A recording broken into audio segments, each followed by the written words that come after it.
અને પૂર્વ ધારાસભ્ય નલિન કોટડિયાએ આજીવન કેદની સજાના ચુકાદાને હાઈકોર્ટમાં પડકાર્યો. હાઈકોર્ટમાં અપીલની સાથે જામીન અરજી પણ દાખલ કરી છે. ત્યારે જામીન અરજી પર સરકાર સહિતના પક્ષકારોને કોર્ટે નોટિસ પાઠવી. આગામી 15 ઓક્ટોબરે હાઈકોર્ટમાં સુનાવણી કરવામાં આવશે. નલિન કોટડિયાએ સુરતના બિલ્ડરનું અપહરણ કરાવ્યું હતું. અપહરણ કરાવી કરોડોની ખંડણી તેમની પાસેથી માંગવામાં આવી હતી.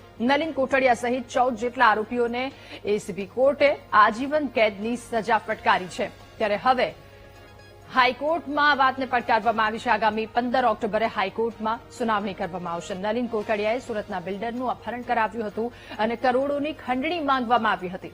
નલિન કોટડિયા સહિત 14 જેટલા આરોપી કે જેમને એસબી કોર્ટે આજીવન કેદની સજા ફટકારી છે. ત્યારે જામીન અરજી પણ દાખલ કરવામાં આવી છે.